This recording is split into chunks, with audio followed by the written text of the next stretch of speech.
next generation learn about Galveston Bay while inspiring them to embrace science in school. Cindy Wilems. It was a huge honor. I'm beyond excited. I just about dropped my phone when I got the phone call.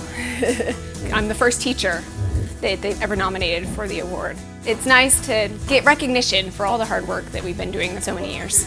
I grew up in Vermont, and so we did environmental stuff all the time, recycling programs, everything like that. So I just grew up doing that, and in college continued that and have wanted to continue it as a teacher also. I love seeing these kids that aren't used to going outside. We get so many of the city kids, they're not used to going outside, they're not used to getting hands dirty, touching fish. They're freaked out at first, and then they overcome their fear.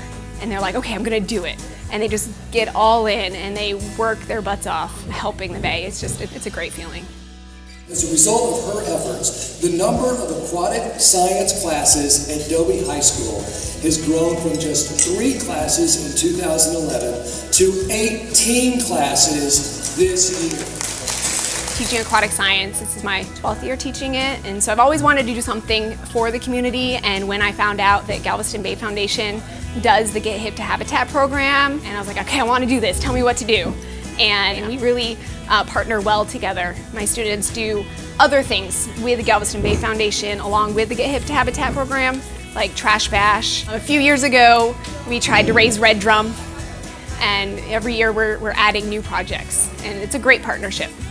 First, the students go out to Baytown where they've been growing the grass all year. They partner with NRG. The students will get in the water and pull. It's always a fun experience watching them. They'll pull the grass and they'll come back to campus, and we'll put them in pots, and we will grow them all year and check the water quality, the salinity, pH, temperature, make sure everything is growing nicely all year long. And then in the spring, we will take those plants and plant them out in the bay and hope to slow the erosion process down and to increase our wetlands. We get everybody, males, females. I mean, we have every ethnicity here that you could possibly imagine, so it's very diverse. That's why I love doing this class, is I have kids that are, AP level kids, want to go into sciences. I have a few that say they want to go into marine biology, but most of them are just kids, seniors in high school. My job, I think, is to make science fun again and to get them interested in the environment. And so I hope throughout the year we do that.